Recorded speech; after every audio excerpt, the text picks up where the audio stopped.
Welcome back. Oh, yeah, man, how you doing? You good? I know you like that. Welcome back. So you're here to go ahead and actually find out some more reviews? Well, I got more reviews for you. I appreciate you tuning in. We're reviewing the new selections from August 5th through August 11th of 2022.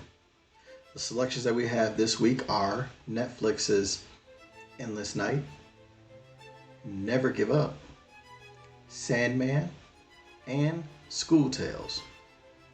And from Prime Video, we have Crash Course and News of a Kidnapping. Those are the selections that we're going to review for this week to see if they're worth your time. So without further ado, let's go ahead and actually get to reviewing. Endless Night premiered on Netflix on August 3rd. It premiered with 6 episodes, each about 30 minutes each. It is a psychological thriller that is a French import with English subtitles. So there's no dub version of this. It means you're gonna actually do some reading on this. So the story for Endless Night, after trying an experimental dreaming drug, a group of teens must confront their deepest fears to save one another from a creature hunting them down in their sleep. As you can tell from that story, it is actually for people that are horror fans, psychological thrillers, and a little bit of sci-fi. I would go ahead and actually say if you're looking for comparison, it's a mashup of Flatliners meets Nightmare on Elm Street. So that might give you a little bit of a vibe on what we're looking at on Endless Night. If I go into elaborate a little bit more, most of the first episode I didn't like it as it was like a bunch of emo kids just experimenting with a drug. And then you have the Stream Institute and their weird, undefined study of people with different sleeping disorders. So it's really like incongruent. The story is kind of all over the place. And there just wasn't very much to like in that first episode. Second episode really dove more into the intriguing mystery of what can happen in the people's sleep in this universe. And something that this institute knows about a long-time patient that has been asleep for 10 years. So there's some type of mystery there going with that patient. It's decently acted, but the entertainment in this show is in the storyline, the creature, and what mysteries there might be for Endless Nights. So if I was to give you a verdict for Endless Night, I would go ahead and actually say it's a 2 episode watch for both target and mainstream audiences. The first episode will most likely disappoint everyone, target and mainstream audiences. But if you watch the entire second episode, you'll know if you want to watch it further. The mystery is good enough to keep you entertained across the time until you make that decision. So, again, we're looking at a 2 episode watch, whether you're a target audience or you're mainstream, because I think that it'll be the right amount for you to get really where the story is going and if it's going to be your cup of tea. Again, Endless Nights is on Netflix, showing now. Never Give Never Give Up is a Korean import on Netflix. Premiere with 16 episodes, each about 70 minutes each. This was obviously recorded in Korean with English subtitles. So here's the story for Never Give Up. It depicts the bromance of uh, a breadwinner in his 40s who dreams of his second heyday of him coming on back and getting another bite at the apple, and a genius 20 something who dreams of his own startup company. The drama will realistically portray relatable stories, including the recent social and education problems and the employment and startup wars that occurred in the Korean atmosphere. At the same time, it will draw in harmony between different generations and create a warm comedy drama that everyone can sympathize with and watch in relative safety. Now, who is this for? People that are like into like underdog stories or intergenerational movies, because we're talking about somebody that's in their 40s and another one that's in their 20s. So if you like those types of stories or underdog stories, you're the target audience for Never Gives Up. So it was a difficult series to write about because I like the characters. The 40 something dad and the 20 something year old young dude are likable and you want them to win. but the stories surrounding them aren't particularly entertaining. I do think it's mostly a cultural disconnect with Western ideologies and Eastern ideologies. I think that there's probably something that just is not quite as entertaining as it probably would be in with Korean audiences. Despite there being some heartfelt moments, the journey to telling these stories is just kind of all over the place. So, with that being said, if I'm going to go ahead and actually be honest about it, the verdicts for Never Give Up is going to be that if you're in the target audience, give it one episode. I mean, since both of the main characters are likable, you may feel more connected than I did, and you could find a hidden gem with this series. But for my mainstream audiences, I'm going to have to say skip it. I want to tell you to watch it, but the amount of time to watch one episode with little to keep someone entertained who isn't a fan of this kind of series just isn't worth it. It's not going to be worth your time to invest for it as a mainstream streamer. You're going to find other things more entertaining. So that's my review for Never Give Up on Netflix. Next, we have Crash Course, which premiered on Prime Video on August 4th. It premiered with 10 episodes, each about 45 minutes each. Now, this was filmed in India and it was filmed in a Hindi language, and it does have subtitles. So there will be reading required for this particular import. Now, for this storyline, because it is very difficult to describe in layman's terms, I'm going to read the description from the IMDb page for Crash Course and give you a good synopsis of what this story is supposed to be. A drama series that follows the life of 8 new students who have come to study in Koda's 2 biggest rival coaching institutes.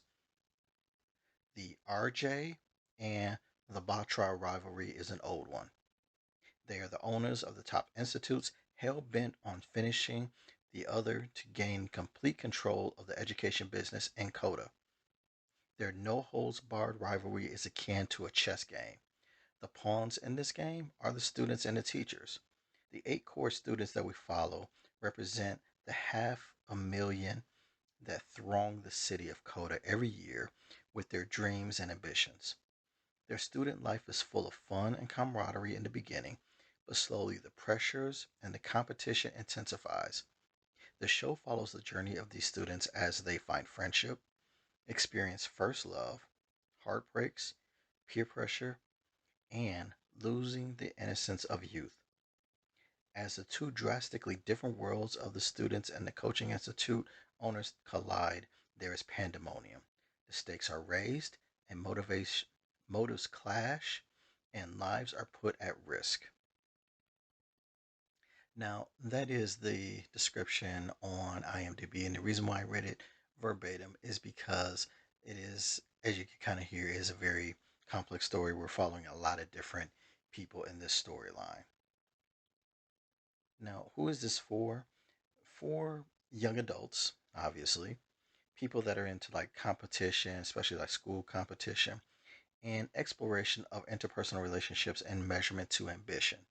So, if you're a person that kind of looks at how people compete in school or in business, and then how it affects people emotionally, this is the type of series it's going to dive deep into that aspect of things. But for a younger adult audience, I would probably say the ideal people that they're looking for here are um, your high school and all the way up until probably I would say like uh, younger 20s, maybe mid 20s or so. So, when going ahead and actually looking at and getting an opinion on Crash Course, this was hard to gauge. After having watched a few Indian based movies and showing their learning culture seems to be what sports is to North Americans. If you can pump out the best students, you're considered the best learning institute. If you're the best teacher or student, you're a rock star. And which sounds right in principle, but once you factor in the peer pressure, parental pressure, community pressure, and on, it becomes way more serious, especially for teenagers who are just trying to navigate life and do their best. The kids in this series are pretty good as far as the acting. A few are even very likable. The swarminess of the business swings the emotion of if you want them to be successful and knowing they can't all be the best. The two institutions are something to behold.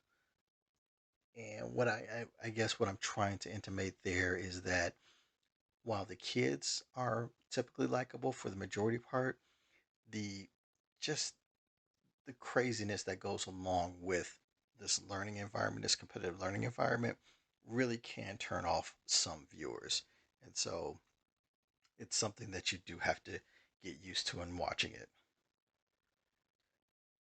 So that leads me to a verdict. And so for the target audiences, people that are young adults or you're in a competition or anything like that, I would go ahead and actually say watch 2 episodes. The first is to set up your characters and understand how the institutes work. The second episode goes for a deeper dive into the kids' lives and how the institute intends to work against each other. Seeing both episodes will give you a good feeling if you want to finish the whole season. Now, for my mainstream audiences, it's a 1 episode watch. Likeable kids and an interesting look into the hyper competitive nature of the education system will keep you intrigued for the entire episode. And then you can determine if the premise of the last few minutes of episode 1 will springboard you to more story, because there is something that kind of catapults you. And if you're into the series, it'll automatically spring you to episode 2. If you really don't like that cliffhanger, you kind of probably have decided right there 1 episode is enough. But you do, I think you owe it to yourself to go and actually at least watch 1 episode of Crash Course on Prime Video, showing now. So let's talk about The Sandman on Netflix. This premiered on August 5th, has currently 11 episodes that average about 50 minutes each. So the storyline for Sandman is somewhat simplistic, but the world is complex. Upon escaping after decades of imprisonment by a mortal wizard, Dream, the personification of dreams, sets about to reclaim his lost equipment. Seems kind of a little weird. Like, what does that story really mean? It doesn't tell you much because you have to actually visit this world to really understand it. Okay. Now, this is a series that's meant for people that are fans of fantasy, magical, mystical worlds, mythology fans. There are various themes and characters of mythology and lore in this world, as well as magical creatures. So this is one that if you are a fan of like fantasy and all that kind of good stuff of world building, that's something totally different. Playing into our reality, this is that type of show, and that's going to be your target audience that this show is aiming for. So when I look at the Sandman, I go and actually think, fans of magic, mystical myths will find this a refreshing story about how the myths interact with our reality. And also humans' never ending examples of not being able to handle the unknown.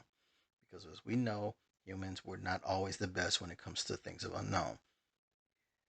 A couple things on this particular show. The pacing of this is very slow, very deliberate. And it's understandable as there are a lot of world building and characters and story to set up. So especially in that first episode, it can get very slow, but it's deliberate because it's really trying to give you the backstory and why things are going to be the way that they are going forward. Now, I find most of the acting to be interesting in both positive and negative ways. Dream, the main protagonist, is pretty good. Nightmare, who is one of the main villains from the dream world, is a typical villain. Nothing great or bad, but the supporting characters can be a hit or miss. The main thing is that this world and story are different and worth some exploring. So the main crux of this series actually relies on you liking the world and the story. The characters, maybe you could, but the acting is kind of hit or miss. But the story is compelling and the world might be very intriguing for you. So, my verdict for my target audiences for The Sandman is that it's worth 2 episode watch. The world building is important, and it takes most of the 2 episodes to do it.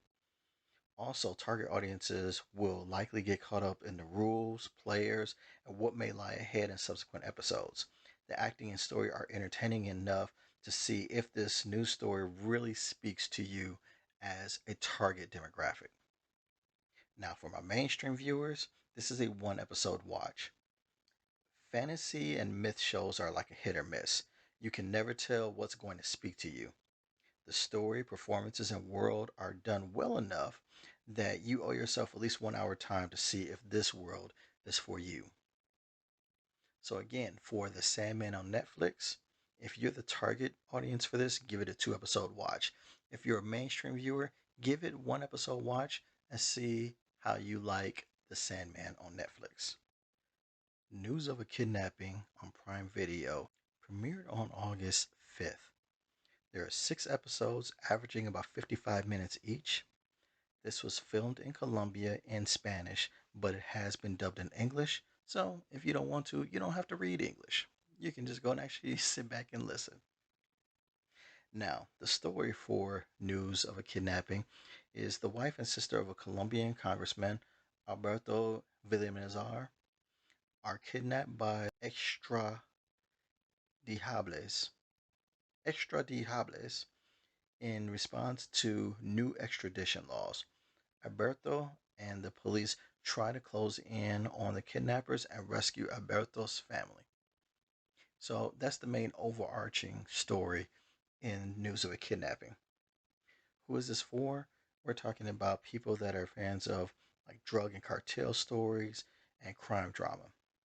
The easiest comparison that I can give on this is uh, very much like Narcos, which is the easiest and closest format that you can get from the hostage perspective, though. So, if I'm looking at this particular series, this miniseries is a dark and realistic look into the Colombian drug cartel when it was controlled by Pablo Escobar in the 80s and 90s. It concentrates on the kidnappings, the hostages, the life while kidnapped, the political negotiations that went between the government and the cartel. This could be a possible PTSD for anyone regarding physical or mental abuse. The series is well acted and grounded in reality. For my target audience, I'm going to say this is a 2 episode watch. There's not much way in the way there's not much in the way of action here, so pacing could be a problem in relation to like Narcos or some other cartel type of stories. But if you're into the political intrigue and social fallout, this series will be ideal for target audiences. Now, for my mainstream folks, this is a 1 episode watch. The story, the acting, grounded reality are enough to keep you entertained. For sizing up the series, you just have to determine if the subject matter and pacing are your cup of tea to see if you want to continue the series. But it deserves your attention for at least 1 episode because News of a Kidnapping is very much an intriguing piece of storytelling about a very important portion of Colombia's history and their struggles with the drug game. So again, we got News of a Kidnapping on Prime Video. So we have School Tales, the series on Netflix, premiered on August 10th with 8 episodes, each about 50 minutes each. This was filmed in Thailand, and as a result, it is in the Thai language. It does have English subtitles. So, what is the storyline for School Tales? 8 horrifying comic book stories have been adapted into an 8 episode series that will scare everyone off the school ground at night. A girl jumping to her death, a haunted library, canteen food made from human flesh, a headless ghost in a school warehouse, a devil infested room, a vengeful demon in an abandoned building, and a classroom where only dead students attend class. Prepare to face a new kind of fear. During the day, the school belongs to the students, but at night, it is a different story. So when you hear that description, I'm sure you're going and actually you kind of have some idea who it's for. But giving you the full details, Obviously, this is a young adult horror show. If you want to go and actually think of it in some type of mashup, you're thinking of Goosebumps or Are You Afraid of the Dark, but a little bit more mature, with a little bit more gore and a little bit more time to develop this series. So while it may be telling stories of a school environment, it's going to be stepped up. I would not give this to, say, a preteen. I probably would say they need to at least be like mm, seventh, eighth grade, maybe. Definitely high school is where it's going to hit, and a little bit beyond that. So those are the intended. That's the intended target audience for School Tales. So my opinion is that either of the first two episodes, they're either blah or dull for like the first 15 or 20 minutes as they're trying to lay everything out for you. It doesn't seem like very much special or anything like that. And you kind of feel like, am I wasting my time? But when these stories get going, they are pretty entertaining. I believe all the kids in these stories did a very good job in their roles. Some, there are some complex issues framed in horror at these schools, like societal placing, romance, jealousy, betrayal, all that type of stuff. The effects are low budget, but the storylines, acting, and horror elements are very compelling. I have no idea what's up with the adults in these stories because they're hardly ever there except after everything is done. But I'm glad that they're irresponsible because it does make for entertaining tales. So my verdict for School Tales is for the target audience, I think you should just go ahead and actually watch the whole entire series, as young adult audiences should be entertained throughout this series. Once the train gets going, it goes. And since the stories are standalone, if one isn't great, the next one likely will be. So you owe it to yourself to be able to just go ahead and actually say, "Hey, boom, here you go." It's a it's like an anthology series, and I think young adults, or even people that are just fans of like uh, otherworldly horror, goofy, crazy types of horrors that mess with your head a little bit, have a little bit of gore, probably just go ahead and actually bench it out. It's just going to be that type of entertainment. For the mainstream audiences, I would say watch one episode. Either the first or the second one doesn't matter. The first one's kind of like general horror. The second contains scenes of suicide, so caution is warranted. But in either case, one episode is enough to see if you want to stick with it. If you were a fan of Goosebumps or are you afraid of the dark as a kid, this might make you nostalgic, and you might find a hidden gem in School Tales the series. I appreciate you if you stayed this long. Heck, if you do that, you know what to do. You might as well click like, share, subscribe, all that kind of good stuff. And don't forget to leave some comments in the bottom. Kind of let me know what's going on. I'm going to continue to review things for you so that you don't have to waste your time. Next week, we actually have some other things of Prime Video, A League of Their Own, and Marvel's She-Hulk. So those are some things to look forward to. Those are some things to look forward to in my next review. Until then, take care of yourselves.